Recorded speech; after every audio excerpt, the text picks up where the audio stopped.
Is love just a feeling? What exactly happens in your brain and body when you fall in love? What causes us to fall in love in the first place? In this video, we are going to answer all these questions from the perspective of chemistry and biology. Perhaps until today, you imagined that the brain's sole job was planning and logical thinking, having nothing to do with love and emotions.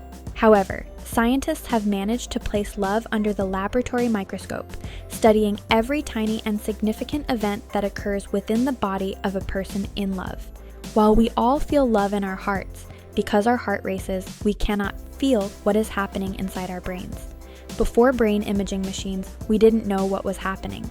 But today, we know that when we fall in love, a vast sequence of events occurs in the brain, triggering most of our romantic behaviors. There is a famous phrase that summarizes the state of the brain in love. The state of the brain in love is remarkably similar to its state during addiction. Love acts like an addiction. When we fall in love, the exact same regions of the brain that are active during drug addiction begin to fire. When you fall in love, you cannot stop thinking about them. You want to spend every moment by their side, and you feel restless without them.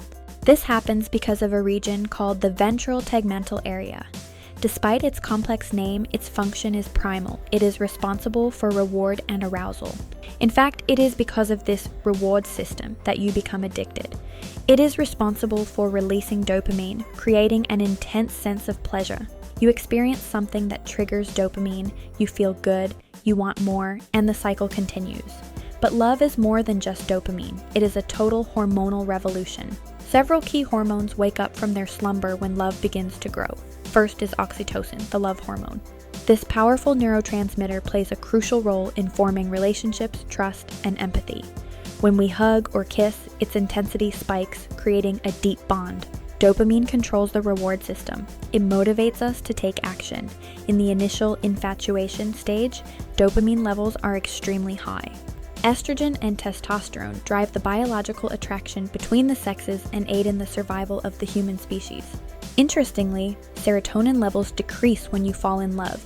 This drop causes insomnia, appetite loss, and mood swings.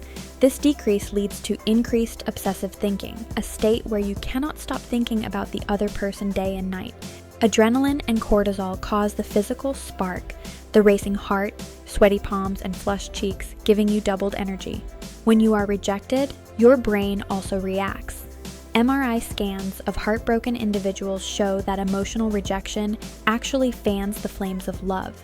Heartbreak is literally like withdrawal from an addiction. Emotional grief activates the same parts of the brain as physical pain. You are truly in pain. Why did humans evolve to feel love? One major theory involves the size of our brains. Human infants are born relatively premature and helpless. Evolution favored monogamy and love because a committed pair bond ensures that the father stays around to protect the child, increasing survival chances. When you meet a stranger, your mind involuntarily compares their face to images stored in your unconscious, providing a first impression. Love at first sight is essentially an intense transfer of information that creates a strong connection in a very short time. According to Dr. Helen Fisher, love occurs in 3 stages: attraction, attachment, and finally, commitment. After a period, the body becomes accustomed to the initial chemical stimulants. This is where passionate love may cool down.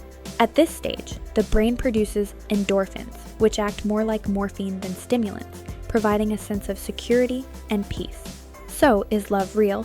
From a biological and evolutionary standpoint, 100% yes. Love is a fundamental feature of human mating behavior. While its romantic side is a beautiful human experience, its scientific side is a magnificent chemical masterpiece designed to ensure our survival. What do you think? Comment below. I'm Geli, and that's another nut cracked. Like and subscribe to stay curious.